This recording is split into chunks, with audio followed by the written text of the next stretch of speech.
Okay mga idol, may bayar tayo. 3 kilos. Makmak. Bayar natin. Yan. So, ganyan lang. Oh! Ang baka ng dulo.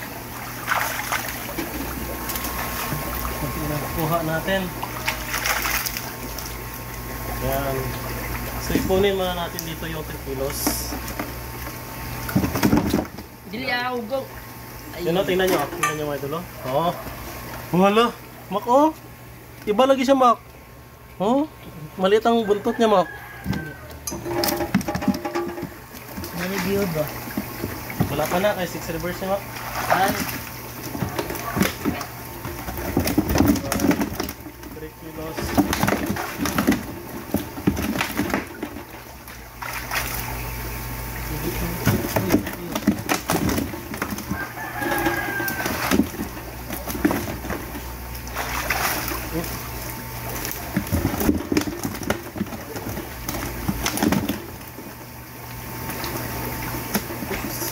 Sabot yung net natin.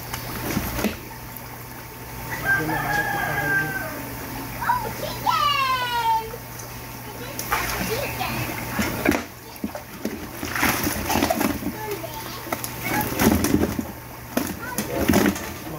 May 3 kilos na kaya. Sabotin. Kulang-kulang.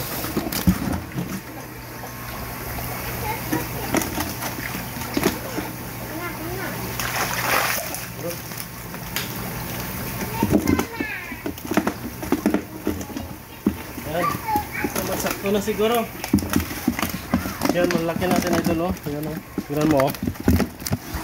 Wow. Oh? Wow. Sobrang taba, oh. Tingnan nyo yung ano nyo.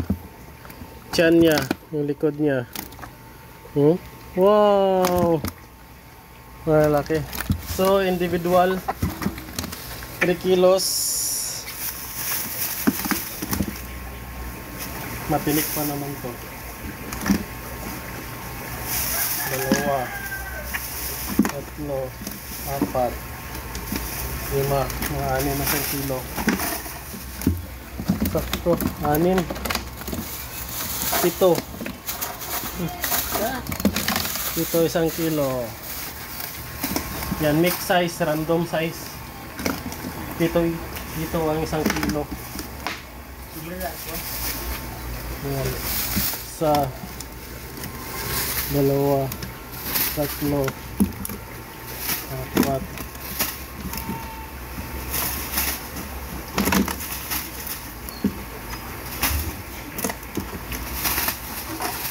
yun, 1 kilo.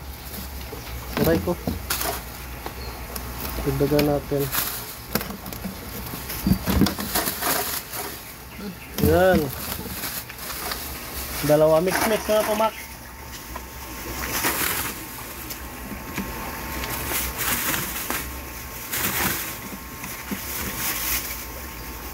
Okay. Kasama niya pa pala kumakain ng dalawa. Nabutas, Mac. Yun mga idol, ayan, may another po tayong buyer. Sila John Mark po mga idol. Bibili po sila ng nasa 20 kilos. Yan, dadalhin daw nila sa dagat. Yan, mag-ano sila, mag-outing kahit na parang uulan mga idol. Eh. Yan, so ang mas maganda lang po talaga mga idol kapag ganito yung pan natin, although 3x3 lang po ito siya mga idol, is pwede po tayong mag-alaga ng 100 kilos ng tilapia. So, nakabili si Makmak ng 3 kilos, another 20 kilos, and yung harvest natin previously is 99 kilos. Total of 122 kilos na po ang ma-harvest natin. Yan, so ganitong pan lang po mga idol, oh, 3x3 or 9 square meter lamang po. Dahil ito po ay may laman na nasa 2,500 na tilapia. Yan, plus mortality rate, umabot po ito sa nasa 2,800. At the same time, meron tayong to be exact na mortality rate na 520 piraso. So total, nasa 2,300 po ito siya, more or less. And today po is June 7, 2025, ika 135 days or nasa 4.5 months na po itong ating tilapia. Yan, meron na po tayong mga nasa 300 grams. Yung pinakamalaki po nakuha natin before is nasa 472 grams. Pero sa ngayon po is nag-a-average po tayo na sana 150 to 170 grams yung ating mga tilapia. Dahil mayroon po tayong mga napag-iwanan ng size. Kaya po, nag-harvest po tayo. Tining lang po siya mga idol para yung mga maliliit po is may room for growth pa sila. Lumaki po sila, siguro mag-extend pa po tayo ng another 2 weeks para sa mga maliliit natin makukuha. Yan. And ang mga malalaki po, kagaya nitong kinukuha ko po mga idol. Yan. Yan na po yung ibibenta natin. Yan. Yan. Napakaganda, napakataba at saka napakasarap ng tilapia natin dito sa ating concrete pan dahil mula nung nilagay po natin sila dito mga idol is wala po talagang lupa na contact dito. So sobrang linis po and alagang probiotics po yung ating pan. Yan. Kaya po wala pong mga ammonia build up dito.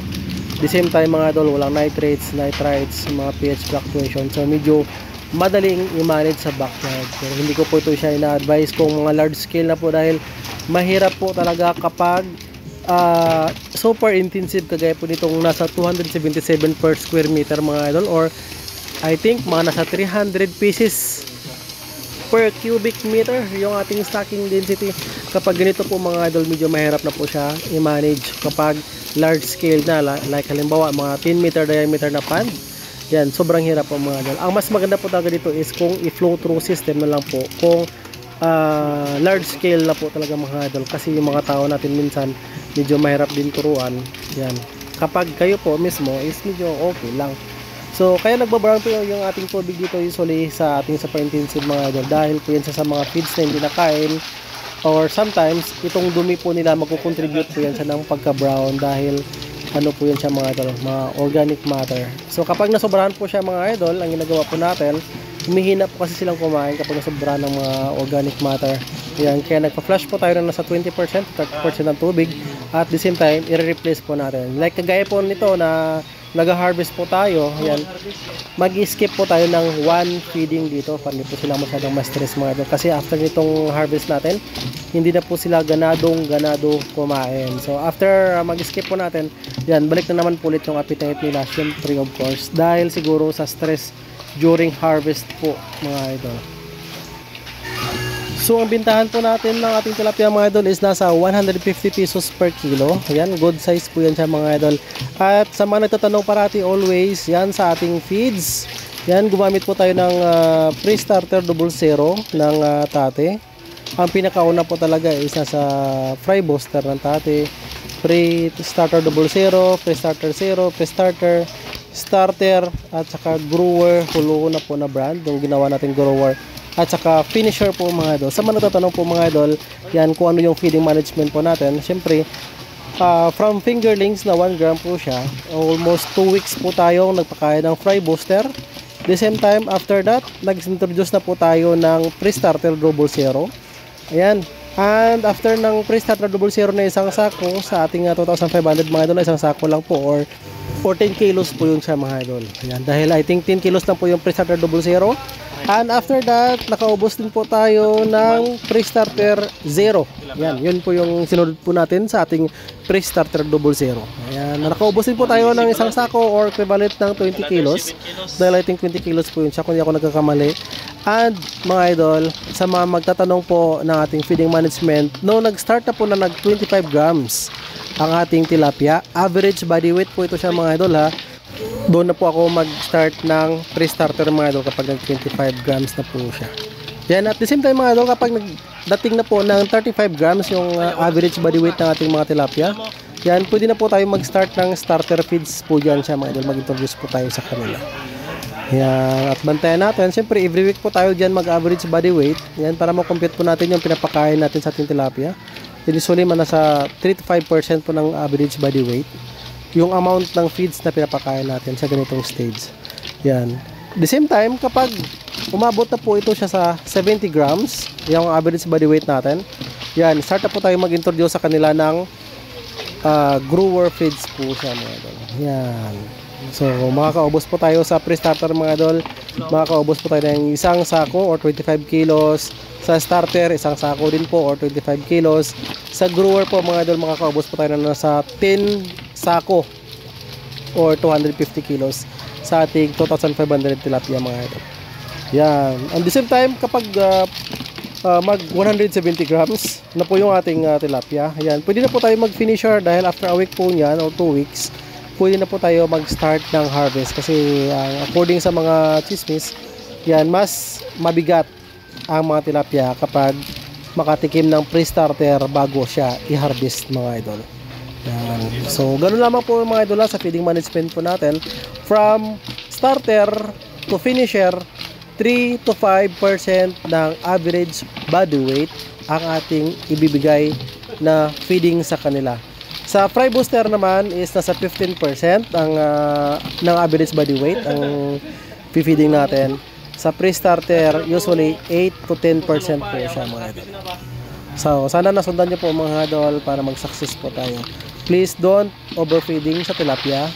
Lalo na pag hindi kayo naka-flow through. Kapag nag-overfeeding po talaga kasi kayo, yan, mabilis nag-pollute yung pan nyo. Kapag nag-pollute yung pan po ninyo is doon naman po ihina silang kumain mga idol. Ayan, maraming salamat mga idol. Sana po marami kayong natutunan sa video na ito. Please don't forget to subscribe my YouTube channel at saka yung ating Facebook page for more videos update. So total lang nasa 122 kilos na po ang ating na-harvest at this time mga idol dito sa ating pan. Ayan.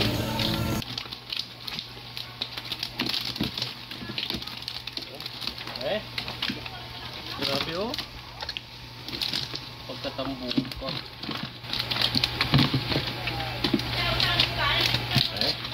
Matuwang. Tapos mo ito na isbang. Silo.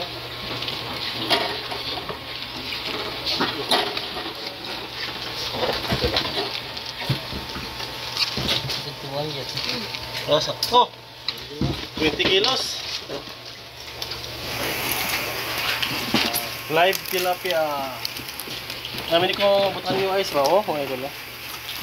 Ayan. Thank you na. Yan, ito na yung ating mga harvest. Oh. Tilapia. Yan, mga ganyan na size. Yan, oh. Wow. Yan. Oh. Ay, grabe. Oh. Grabe kataba, oy. Grabe. Alright. So, 20 kilos to. Kapon, bumili si Makmak 3 kilos. Yan, nasa 23 kilos another harvest natin. Yan, 123 kilos na yung mga na-harvest natin.